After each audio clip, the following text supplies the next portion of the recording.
Hi, welcome to Genesis Engineers Academy.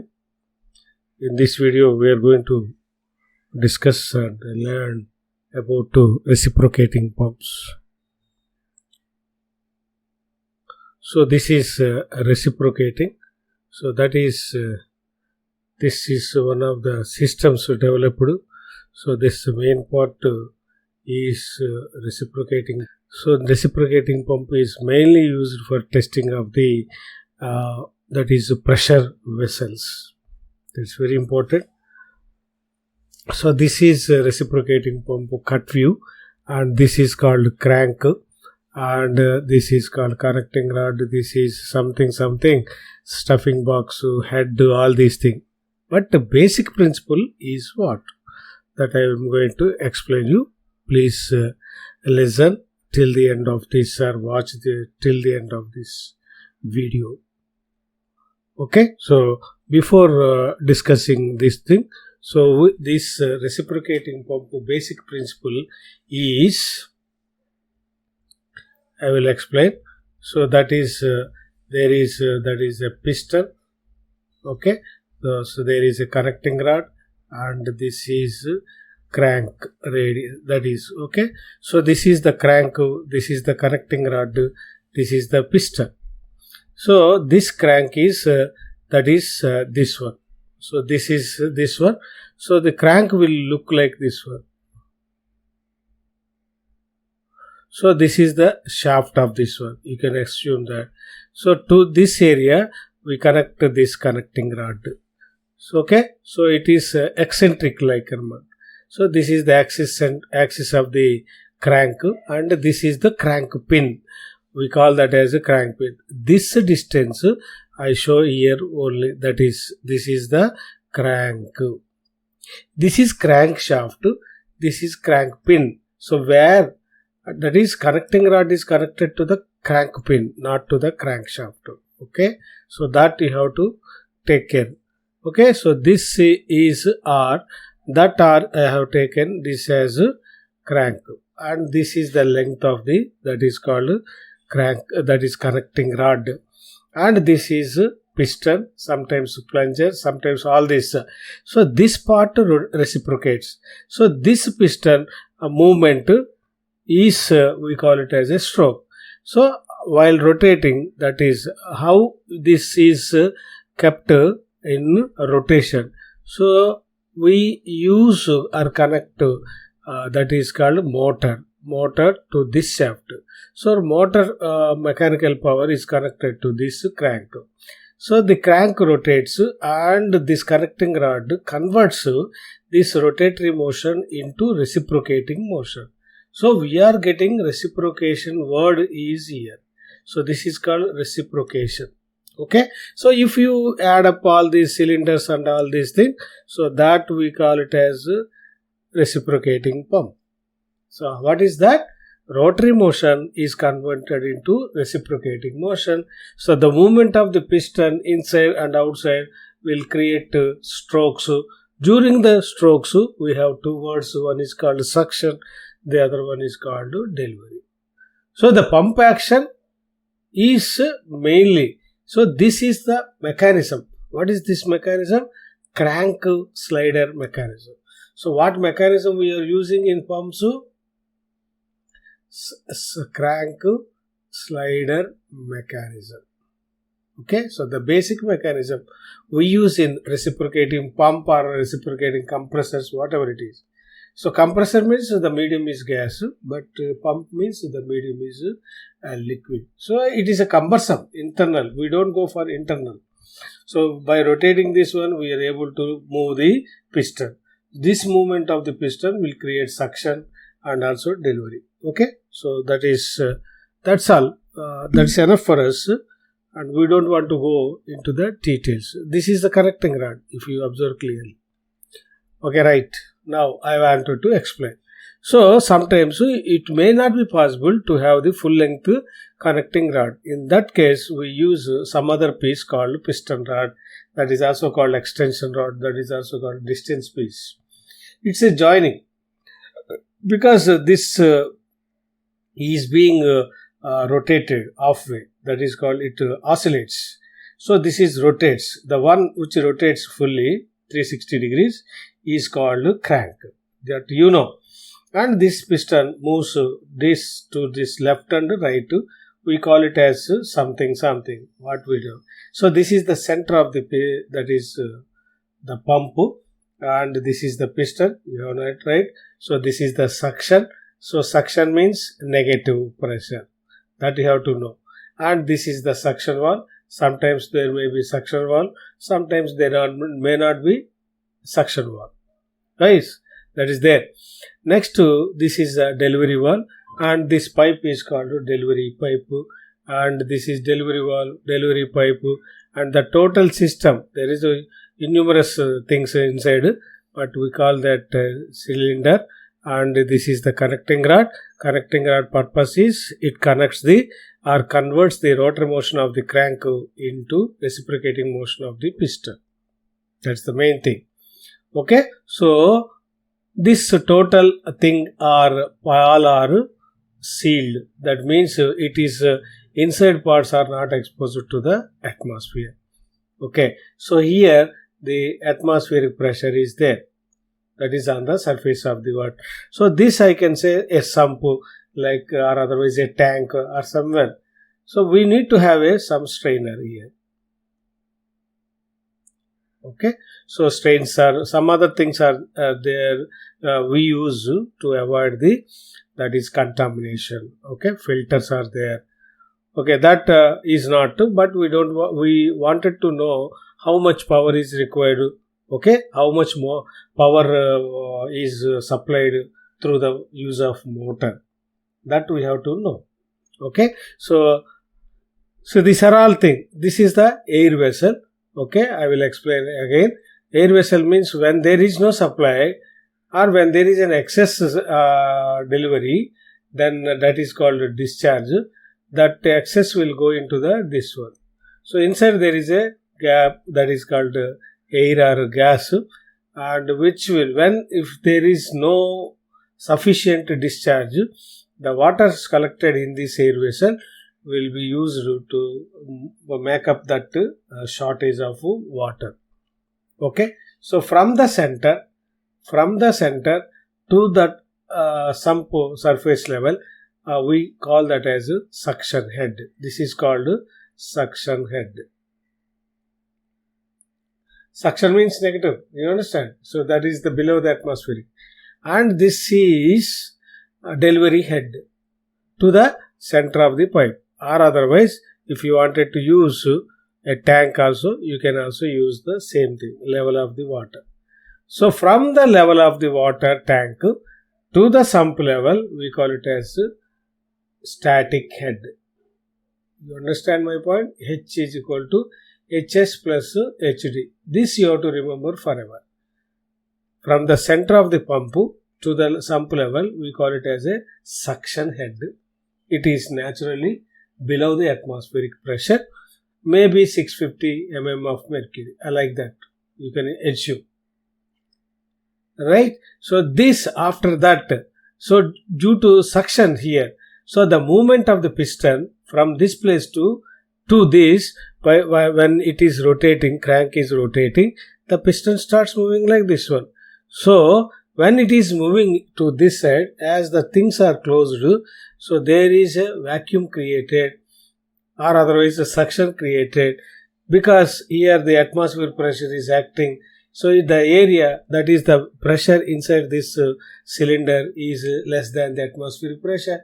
So by natural way, the water or otherwise fluid, the suction, because of this force, the suction valve will be opened and the water flows or fluid flows into this. You understand my point? So this movement of the fluid from the sump through the suction pipe, by opening the suction valve, entering into the cylinder, is called suction stroke. Okay? Suction stroke. Stroke is related to piston.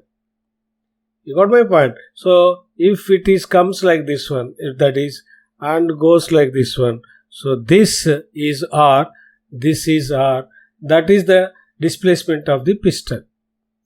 Okay, so this is the dead end to this point, this is dead end to the right. So this we call it as connecting rod side, that is crank side. This is called valve side or head side. Okay, so the piston moves left and right. Got it? So initially the piston is here. So during the delivery stroke it comes here. During the suction stroke it comes here. So if you take the center point's distance, this we call it as a suction stroke, sometimes L. So this L is equal to 2R. That is the, I showed you, that is this is the original crank. So this is the point, this is related to this point, this is related to this. So this is R, that is called, we call it as crank radius. Okay, so this rotates fully 360 degrees, but it won't rotate, it just oscillates. The piston reciprocates, and this piston pin is facilitated to cut this length of the connecting rod. What we have learned from this one, you have to have one thing, that any pump will have two strokes, that is called suction stroke, and the one is delivery stroke. During the suction stroke, suction operation takes place. During the delivery stroke, delivery operations takes place. What is suction? The water or otherwise fluid from the sump through the suction pipe by opening the suction valve and entering into the cylinder is called suction. And after that, this valve will be closed, this valve will be raised. So the piston starts from here to this, and it throws away the fluid already filled in the cylinder into the delivery valve. Because of this force, the delivery valve is opened and the water starts flowing to your destination. This is the basic principle. But one thing, reciprocating pumps are used for, you have to remember this. Reciprocating pumps are used for low discharge, low Q and high pressure. You have to remember. So high pressure. So if they ask the difference between what is centrifugal pump, what is the difference between centrifugal pump and reciprocating pump, is this. Just reverse is, that is high and low pressure, that is called centrifugal pump, that you know. Okay, right? So what you have to learn, what is the mechanism I have used in reciprocating pump is slider crank mechanism. This is slider, this is crank, and this is intermediate link that is used to convert one form to other. But initial power is given to this crank that is connected to the motor. So motor supplies the mechanical power and it is able to convert into reciprocating. That is why it is called reciprocating. You understand now? And after that, so this is the radius and it will come to end point is this point, and again it comes like this one. So this is R and this is also R. The stroke is equal to the distance between the two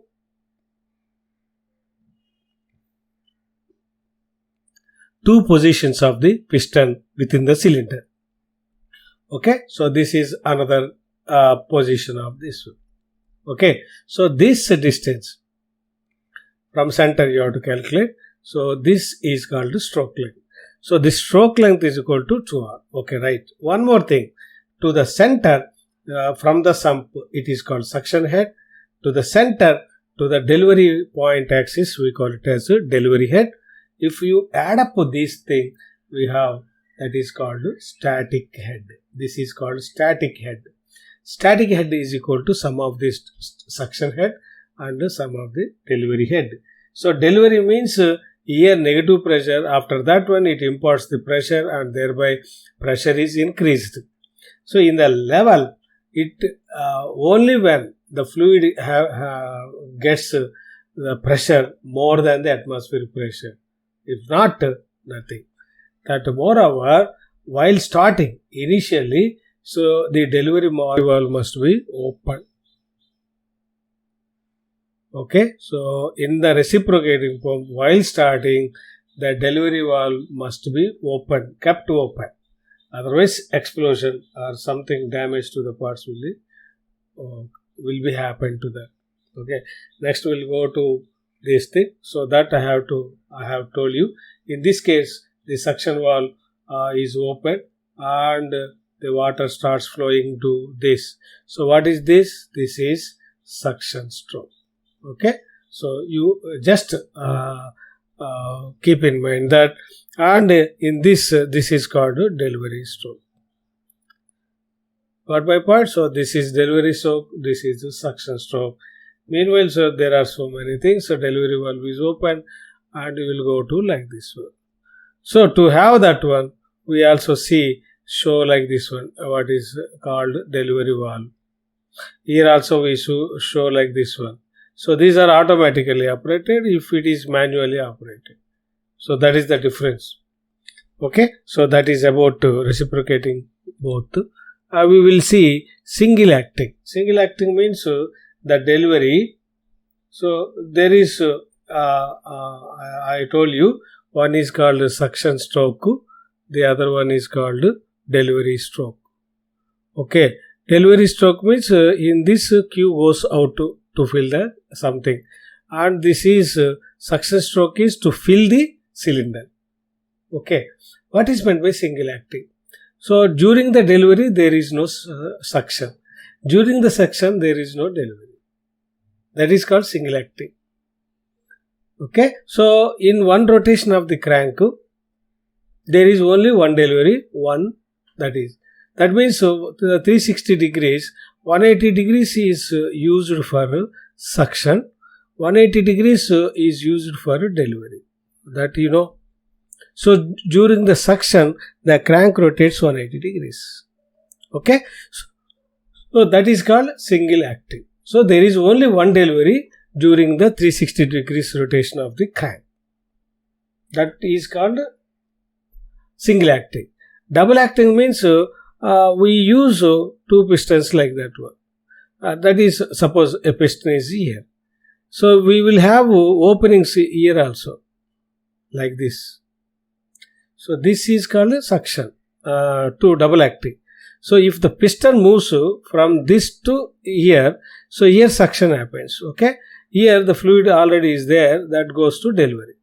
So one that is stroke will produce both suction and delivery. When it comes to this side, here suction and here delivery. So that we call it as double acting. So we have two separate suctions, two separate suction pipes, two separate suction delivery pipes. That is the difference between single acting and double acting. So during the 360 degrees, it will have only this one, Q. In the double acting, you have the discharge, double the discharge. That's the only difference. So in double acting means you have to take the double discharge. Okay, you forget about that, but we just concentrate on single acting. So the flow rate of the liquid delivered per second, that is called Q dot. That is the flow rate, you know. So flow rate. Okay, so what is this? Area of the piston or cylinder, inside cylinder. Okay, so this is the piston. So this is pi by 4 d square is the area. Okay, so that is related to crank. Okay, so crank is rotating with a speed that is n. Okay, so this is the area A of the piston. This is the rotation of the crank. What is L?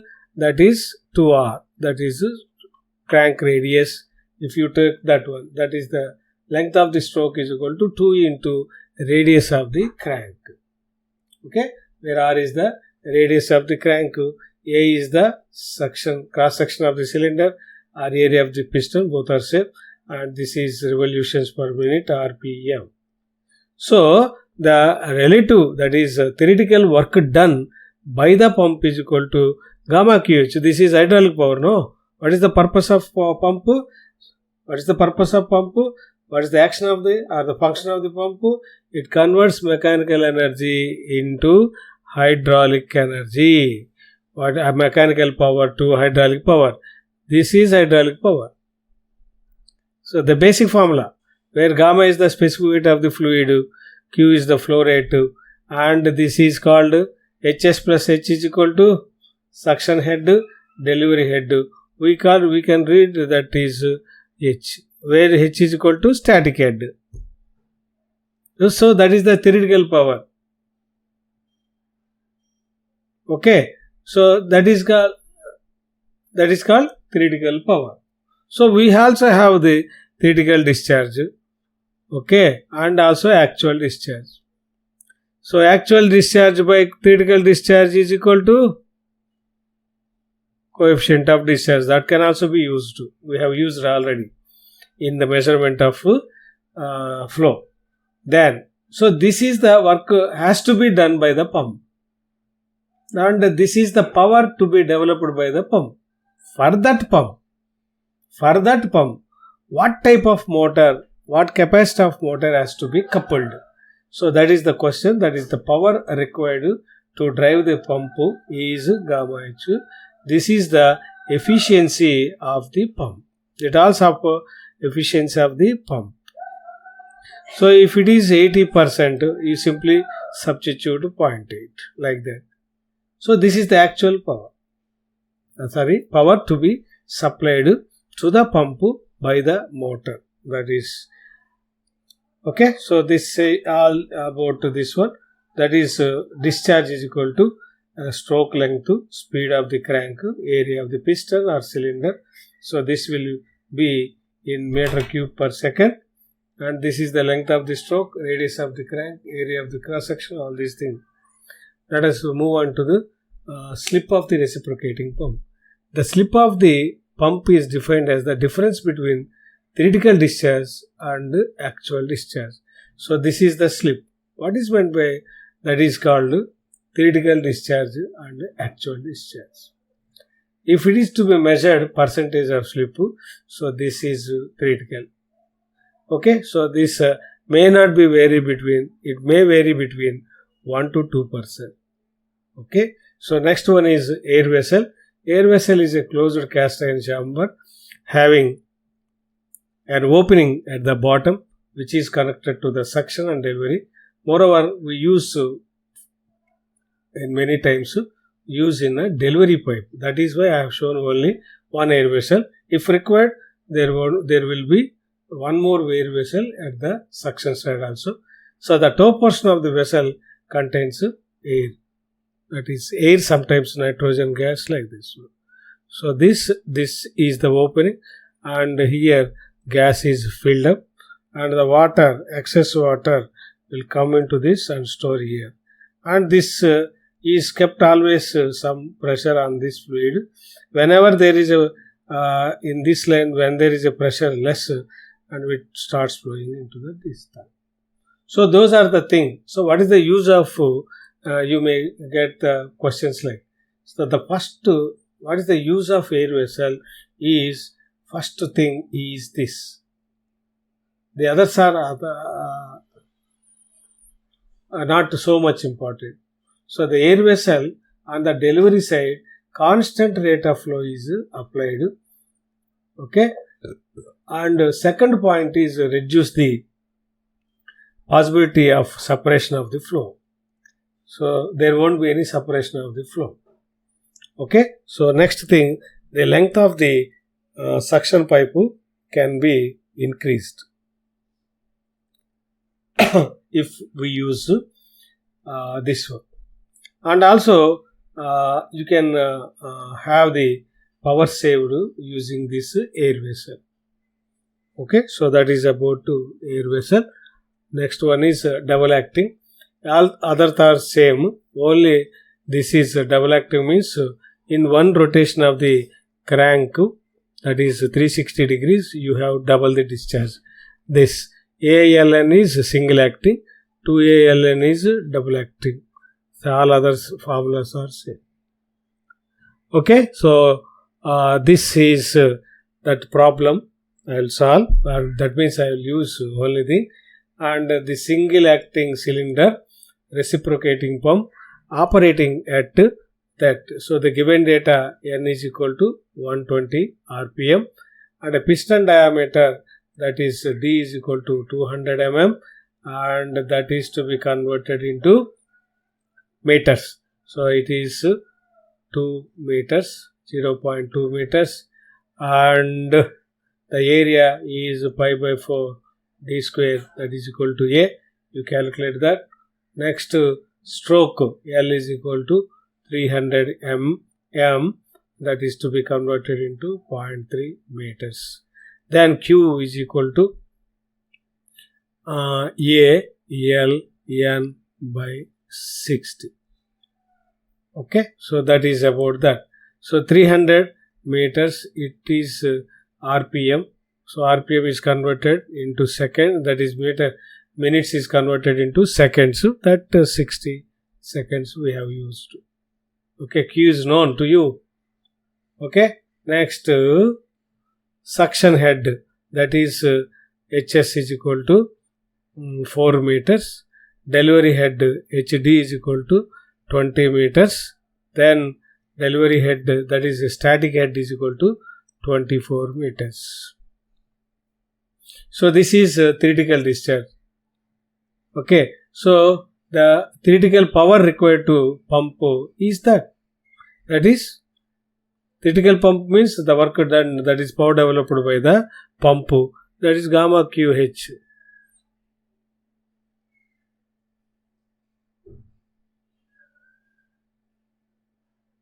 Got it? Alright.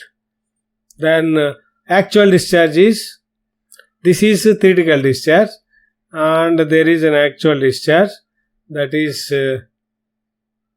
0.02 meter cube per second. So what is the slip? So you simply, actual is lesser than theoretical.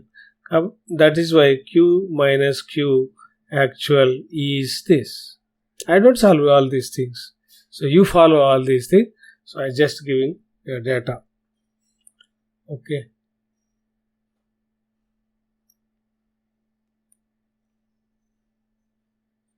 So this is simply same lines. If you want, you can follow this. Thank you for watching this video. Please take the notes. Don't just watch the video. Take the notes and practice the formulas and the system.